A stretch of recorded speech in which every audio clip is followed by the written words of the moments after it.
External source recruitment.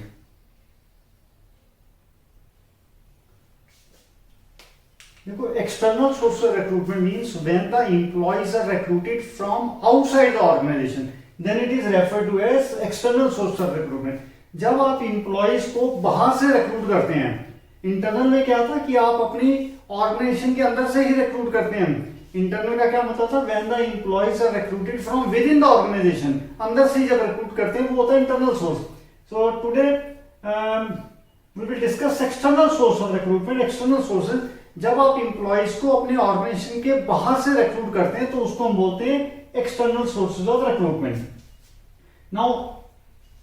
External source of recruitment कितने तरह के होंगे? Number one is direct recruitment और फैक्ट्री गेट। अब इसमें क्या होता है, देखो, अंडर डायरेक्ट रिक्रूटमेंट एक notice is placed outside the factory gate और वी कैन से वर्कशॉप, और वो जो नोटिस होता है that specifies the number and types of workers required for the job and the workers they gather outside the factory gate and the foreman of the factory selects as many workers as he needs, and this type of recruitment is this type of source is suitable for we can say semi skilled or unskilled worker। देखो इसमें क्या होता है, factory जो company होती है या factory होती है उसके बाहर एक जो ब्लैक बोर्ड होता है, उसका गेट जो होता है, वहां पे फैक्ट्री का गेट जो होता है वहां पर वो एक नोटिस बोर्ड लगा होगा, उसके बाद वो एक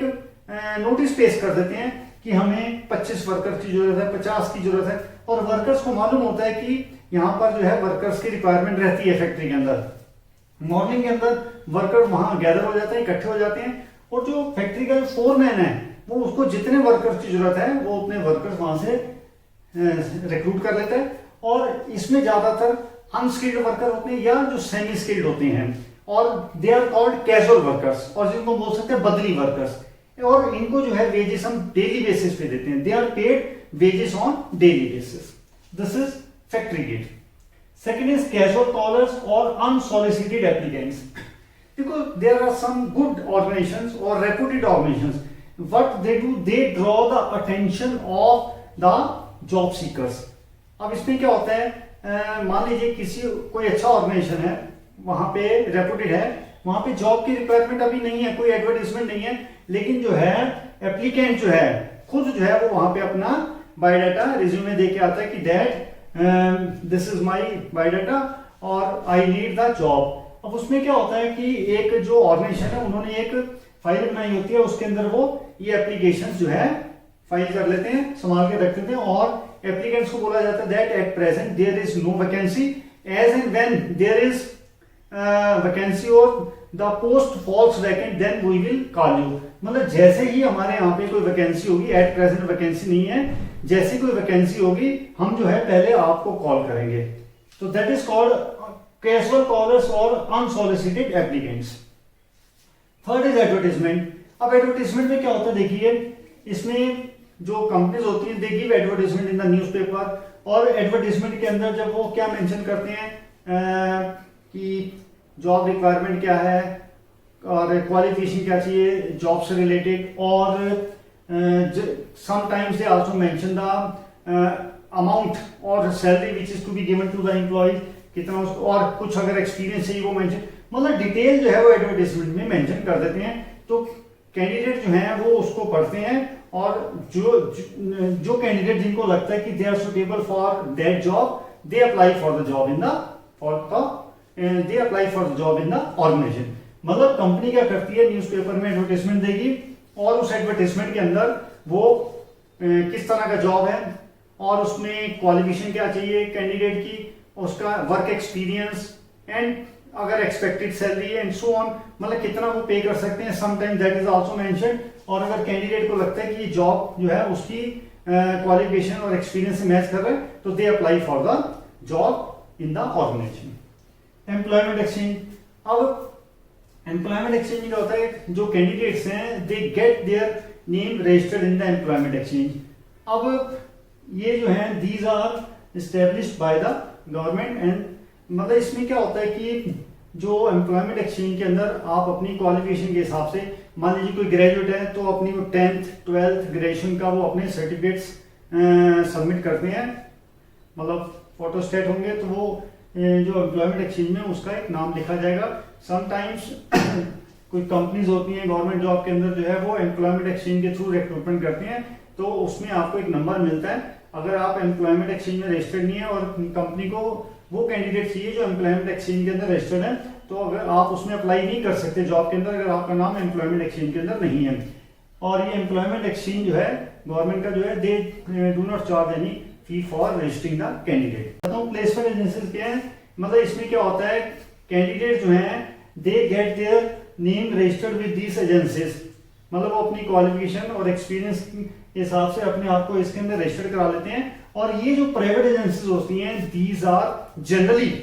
फॉर रिक्रूटिंग हायर लेवल और मिडिल लेवल एम्प्लॉइज, मतलब जो हायर लेवल जॉब के लिए और मिडिल लेवल जॉब के लिए एम्प्लॉइज चाहिए उनके लिए प्राइवेट एजेंसीज जो है रिक्रूटमेंट करती हैं। और they are in contact with the companies, बड़ी बड़ी कंपनीज के साथ ये कॉन्टेक्ट में रहती हैं। जब वहां से इनकी कोई रिक्वायरमेंट आती है कंपनीज की तरफ से इनके पास, तो they supply the name of the registered candidates according to the job requirement और दे चार्ज फी और commission for this services. Then management consultants, मतलब मैनेजमेंट कंसल्टेंट जो है these days they are also doing a good job in the recruitment of the you can say post of managerial level. इसमें क्या है कि they are also in contact with the companies, और companies को जब requirement होती है कोई मैनेजरियल लेवल के ऊपर हायर लेवल के ऊपर एम्प्लॉइज की, तो दे कंसल्ट, कंपनी जो है दे कंसल्ट, वो इनको कंसल्ट करती है। मान लीजिए कोई रिलायंस कंपनी है उसको मैनेजरियल लेवल का कोई एम्प्लॉय चाहिए, वो इनको कंसल्ट करते हैं मैनेजमेंट कंसल्टेंट्स को, और इनके पास ऑलरेडी एक रिकॉर्ड होता है those who have got themselves registered with these for those post. तो ये क्या करते हैं, ये उनके जो नाम है वो they supply the name of the registered candidate to the company, और they also do the whole work of recruitment on behalf of the company, company के बिहाफ के ऊपर भी ये काम करते हैं, सारा काम करते हैं। और समटाइम्स मतलब they do not disclose the name of the company, नाम भी मेंशन नहीं करती हैं, सारी रिक्रूटमेंट कर देती हैं, और ये जो है उस काम के लिए अपने कुछ कमीशन या फी चार्ज करते हैं। Then we have campus recruitment, this is also very important source of recruiting the we can say the young candidates. अब देखिए कई बार जो है कंपनीज होती हैं उनको कोई यंग कैंडिडेट चाहिए जो फ्रेश ग्रेजुएट होता है, तो इसमें क्या होता है जो ये कंपनी जो है या कुछ ऐसा होता है कंपनीज होती हैं वो डायरेक्ट जो है कॉलेजेस में चली जाती हैं, टेक्निकल इंस्टीट्यूट्स में चली जाती हैं। So this source of recruitment is suitable for you can say those candidates who are just in the final year, मान लीजिए लास्ट ईयर में है, तो कंपनी जो है वहां जाती है कॉलेजेस के अंदर कैंपस में जाती हैं और एक छोटा सा इंटरव्यू लेती हैं और they recruit as many candidates as they need. मान लीजिए कॉलेज में गए और उनको कोई अकाउंटेंट उन्होंने आगे बनाना है, तो कॉमर्स से रिलेटेड जो भी वहां पे कैंडिडेट होंगे एक रिकॉर्ड देखेंगे और उन जिसमें जितने कैंडिडेट उसमें इंटरेस्टेड होंगे उनका एक इंटरव्यू लेके जो उनको ठीक लगेंगे वहां से वो उनको रिक्रूट कर लेंगे। बस इसका एक माइनस पॉइंट ये है कि we can have only fresh candidate, ऐसे कैंडिडेट्स को मतलब एक्सपीरियंस नहीं होगा, बाकी में तो अब हो सकता है एक्सपीरियंस आपको मिल जाए, ठीक है, लेकिन यहाँ पर क्या होगा कैंपस के अंदर वो जस्ट अभी पढ़ाई अभी कर ही रहे हैं, ये लास्ट ईयर के अंदर है। अब कई बार ऐसा होता है कंपनीज क्या करती हैं कैंपस रिक्रूटमेंट के अंदर, मान लीजिए कोई बीसी कर रहा है लास्ट ईयर में है, तो कंपनी जो है उनको रिक्रूट कर लेती हैं और उनको मान लीजिए कैंडिडेट कहते हैं कि मैंने तो आगे पढ़ना है, भाई आगे मैं पढ़ना चाहता हूँ, तो कंपनी कहती है ओके नो प्रॉब्लम, आपने एमबीए करनी है, हम एमबीए करवाएंगे 2 साल की एमबीए, तो आप काम भी हमारे पास करेंगे और you will also continue with your studies. तो उसमें क्या होता है जो उनकी पढ़ाई का खर्चा है आगे 2 साल का वो भी कंपनी बियर करती है और कंपनी उनको रिक्रूट कर लेती है। This is campus recruitment. कई बार टेक्निकल चाहिए तो टेक्निकल इंस्टीट्यूट में चले जाते हैं, अगर टेक्निकल नहीं चाहिए सिंपल चाहिए जैसे अकाउंटेंट चाहिए कोई आगे ट्रेन करना है कंपनी ने, तो कैंपस में कॉलेज यूनिवर्सिटीज में जाके भी उनको रिक्रूट कर सकते हैं। Recommendation of the employees, basically recommendation of present employees. कई बार क्या होता है कंपनीज के अंदर जो एम्प्लॉइज काम कर रहे हैं उसमें से कोई मान लीजिए छोड़ के चला जाता है, तो वहां पर कोई पोस्ट वैकेंट हो गई, मान लीजिए कोई क्लर्क चला गया, तो मान लीजिए वहां पर 5 या 6 क्लरिकल डिपार्टमेंट में लोग लगे हुए हैं और उसमें से एक एम्प्लॉय चला जाता है, तो अब उसकी जो पोस्ट वैकेंट हुई है तो वहीं के एम्प्लॉय जो काम कर रहे हैं उनसे मैनेजमेंट जो है मतलब उनको बोलता है कि भाई अगर आपकी नजर में कोई ऐसा कैंडिडेट हो जो इस क्लरिकल जॉब के लिए फिट हो तो please recommend the name of the employee. उसमें क्या, मान लीजिए हम वहाँ काम कर रहे हैं, मान लीजिए मेरा फ्रेंड है, कोई रिलेटिव है, मुझे लगता है वो इस जॉब के लिए फिट होगा, तो I refer the name of my friend relative anyone for that vacant post. तो उससे क्या है, रेफर तो हम कर रहे हैं जो प्रेजेंट एम्प्लॉय हैं, लेकिन वो एम्प्लॉय जो है कैंडिडेट बाहर से आ रहा है, इसलिए वो एक्सटर्नल बन जाता है, एक्सटर्नल सोर्स। प्रेजेंट एम्प्लॉय जो हैं वो रिकमेंड करते हैं कि भाई ये कैंडिडेट जो है इस जॉब के लिए फिट है, तो रिकमेंडेशन ऑफ प्रेजेंट एम्प्लॉय। जब जॉब वैकेंट हुई है, कोई पोस्ट वैकेंट हुई है, तो जो प्रेजेंट एम्प्लॉय काम कर रहा है उसको मैनेजमेंट ने बोला कि आपकी नजर में अगर कोई कैंडिडेट हो इस जॉब के लिए तो आप उसका नाम रेफर कीजिए। तो लोग रेफर करते हैं एक्सटर्नल एम्प्लॉयज कैंडिडेट का नाम, और उसके फिर जो है मैनेजमेंट जो है वो उसके अकॉर्डिंगली इंटरव्यू लेके उनको सिलेक्ट करते हैं। लेकिन इसका बस दिस सोर्स ऑफ लेबर मतलब this source is not much level because sometimes the present employee recommends the name of his friend relative who may not be fit for the job, और कई बार ऐसा भी होता है कि उनको रखना पड़ जाता है मजबूरी में, तो that is minus point कि वो अपने फ्रेंड्स और रिलेटिव का नाम रेफर करते हैं। फिर आगे लेबर कॉन्ट्रैक्टर, ना this source of labour supply,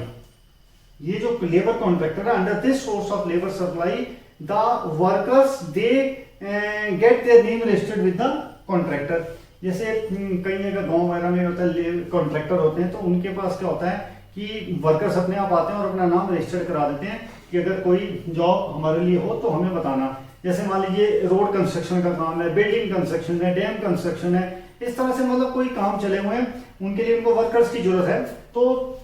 worker जो है ये जो लेबर कॉन्ट्रैक्टर होते हैं इनके पास अपना नाम रजिस्टर करा लेते हैं। आगे कोई मान लीजिए प्रोजेक्ट है, कोई बिल्डिंग बन रही है, कोई रोड कंस्ट्रक्शन है, कुछ भी है, वहां पर जो है अगर उनको लेबर की जरूरत पड़ती है तो वो क्या करते हैं, वर्कर की जरूरत होती है, तो वो इन लेबर कॉन्ट्रैक्टर को, कोई कंपनी है उनको अगर वर्कर की जरूरत है तो लेबर कॉन्ट्रैक्टर को कांटेक्ट करेंगे कि हमें जो है 50 वर्कर चाहिए इस काम के लिए। ये लेबर कॉन्ट्रैक्टर क्या करते हैं, they supply the name of those registered candidates, जो उनके पास रजिस्टर्ड है उनका नाम वो उनको आगे रेफर कर देते हैं और वो उसमें से अपने कैंडिडेट जो होते हैं वो सिलेक्ट रिक्रूट कर लेते हैं। और लेबर कॉन्ट्रैक्टर जो होते हैं ये अपने चार्जेस उसके लिए लेते हैं, जो भी इनके फीस या commission whatever it is. Telecasting, telecasting जो है मतलब giving advertisement on television nowadays is becoming very popular. आजकल जो टेलीविजन के ऊपर भी वैकेंट पोस्ट के लिए एडवर्टाइजमेंट करना बड़ा पॉपुलर होता जा रहा है। इसमें क्या होता है, कैंडिडेट की मतलब जो रिक्वायरमेंट, जो जॉब की रिक्वायरमेंट है वो मेंशन कर दी जाती है कि जॉब किस टाइप का है और क्या एक्सपीरियंस है, क्या क्वालिफिकेशन है, एंड इतना एम्प्लॉयमेंट्स मिलेगा या इतनी सैलरी मिलेगी, बट जो भी है डिटेल दे दी जाती है और कैंडिडेट जो है वो उसको देख के जो है अप्लाई करता है। बस इसका एक थोड़ा माइनस पॉइंट ये है, अब जैसे मान लीजिए एडवर्टाइजमेंट है, ये तो न्यूज़पेपर में आ गई। अब न्यूज़पेपर में तो आपने पढ़ा, न्यूज़पेपर आप कभी पढ़ सकते हैं, लेकिन अब क्योंकि you keep newspaper with you, आपके पास ही, लेकिन कई बार ऐसा होता है कि जो मान लीजिए टेलीविजन में जो ऐड आ रही है शाम को आ रही है, you may not be present at that time, हो सकता है आपने टीवी स्विच ऑफ रखा हो या टीवी ऑन ना हो या आप कहीं और बिजी हैं, तो sometimes you may skip that notice कि भी वो पोस्ट के लिए जो है एक एडवर्टाइजमेंट आई थी, हो सकता है वो आप मिस भी कर दें। कोई मतलब बहुत बड़ा ये माइनस पॉइंट नहीं है, एक जनरल मतलब ऐसा हो सकता है। वेब पब्लिशिंग, अब देखो मतलब giving advertisement on you can से